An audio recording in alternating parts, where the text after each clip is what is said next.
Hello viewers and welcome to our presentation video which is entitled Key to Success for Gen Z in Globalization Era. Before we get started, first of all let me introduce our group to you. First there is me, Joshua Levi Setiawan Putra, Jamiah Langgeng Lestari, Maria Sherly, Sekar Rasnesya Hakim, and Rahadian Ronacco El Roy. Dear viewers, success is something that you have to define for yourself and no one can do it for you. Success could mean a sense of giving back to the world and making a difference. It could mean a sense of accomplishment and career progression. Success has no deadline. In fact, according to the Forbes Top 100 list, on average, the people who found the world's biggest companies don't start until age 35.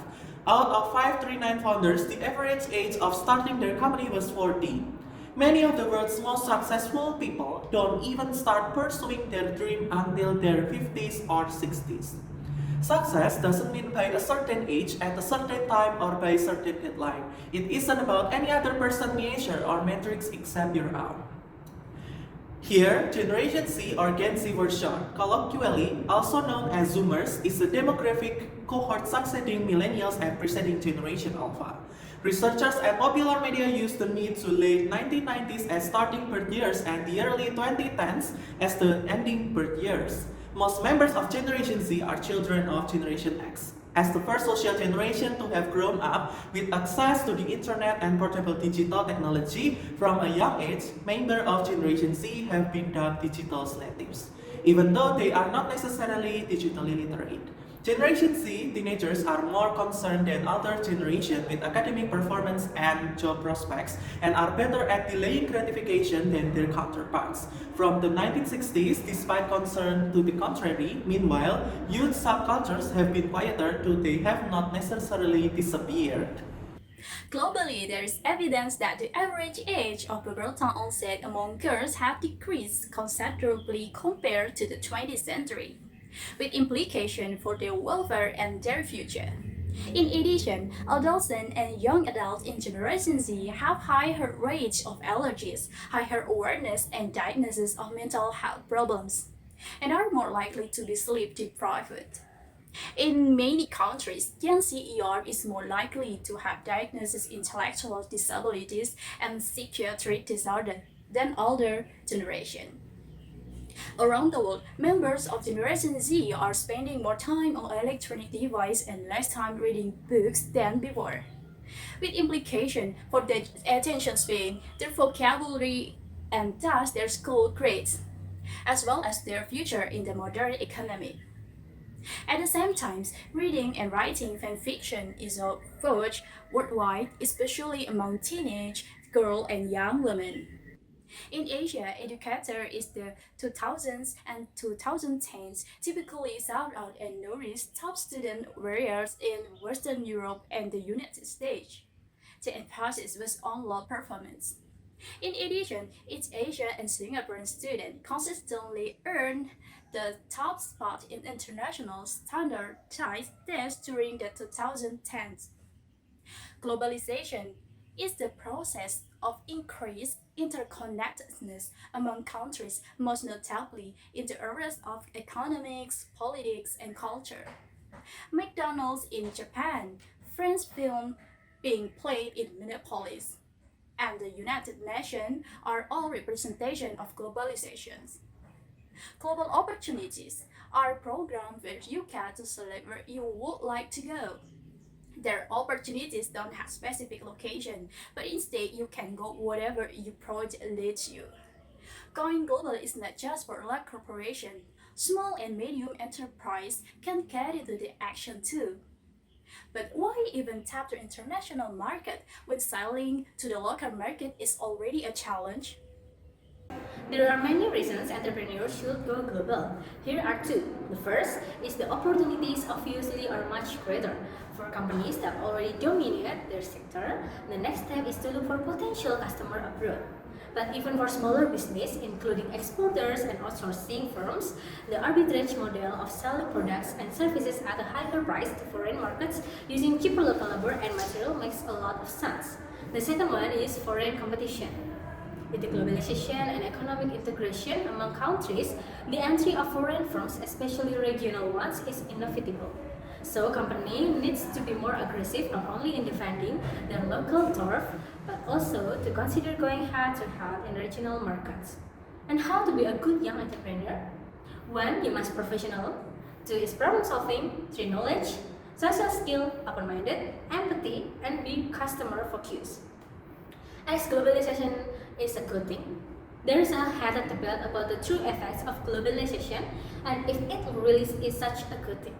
Good or bad, so there isn't much argument as to whether or not it is happening.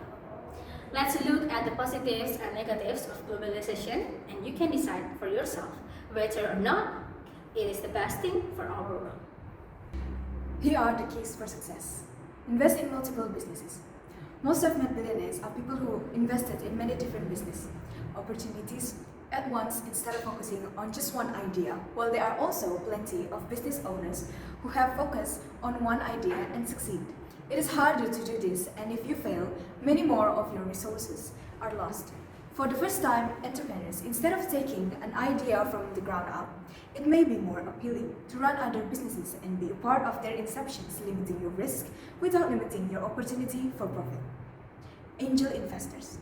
These investors are becoming more popular than venture capitalism in some industries, and the money that come from the generally has far fewer strings attached or expectations than banks, loans, and money from venture capitalists. These investors can be great resources for the entrepreneurs looking to stress less about funding and focus on product and customer loyalty and service, and angel investors are backing the market in a way that has not been seen before. Crowdfunding. Another funding method that is changing the landscape of all industries market is crowdfunding. Sites like Kickstarters have made it possible for entrepreneurs to circumvent the need for traditional loan and investor and instead go straight to their customers to inquire about interest levels and garner the funds necessary to produce their wares and distribute them to interest parties. This has encouraged more innovations and diversity in marketplace and has done quite a bit to level out the playing fields between competitors and help to negate the edge that comes with being well connected versus starting a business from next to nothing. Startup incubators. The founders of startup incubators function similarly to angel investors in that they provide many resources for a startup to begin its journey with a very few strings attached and kickback expected in return. Though not all startup incubators operate in terms of funding, they can provide other much needed services like office space, professional seminars, access to industry professionals, or access to the means of production to give startups of all kinds and opportunities to accomplish their missions. These programs are highly competitive. However, your startup will need to apply to take advantage of them. Producing quality content will always set your business ahead of the curve. Good content can be found everywhere nowadays, and providing great content has become easier with the proliferation of ghostwriting, networking websites that also allow for quality designers and filmmakers to sell their work to businesses looking to creatively reach out and connect with their customers. Making good content is going to be your biggest into making new sales, which means that producing good content is an opportunity that every startup owner should be jumping on to give his or her business an edge. After that, the social power of the internet. Strategically placing your business and brand in the center of conversation and creating a culture around your brand will effectively separate your business from your competitions by truly connecting to customers and issues they care about. After that, there's foreign markets. Foreign markets, especially the Chinese one, have seen exponentially growth in the past few years. Any startup owner that know how to recognize this opportunity for what it truly is, access the largest market on earth, will be thanking themselves to the bank. Shortly, we can conclude that the key of globalization era for Gen Z from the data above, if you want to become an entrepreneur, is about do what you believe and then learn from the mistake. Accept the advice, work at your passion, be positive, be idealist, and improve the information that you think it's linear with your will. Thank you for listening our presentation, and goodbye.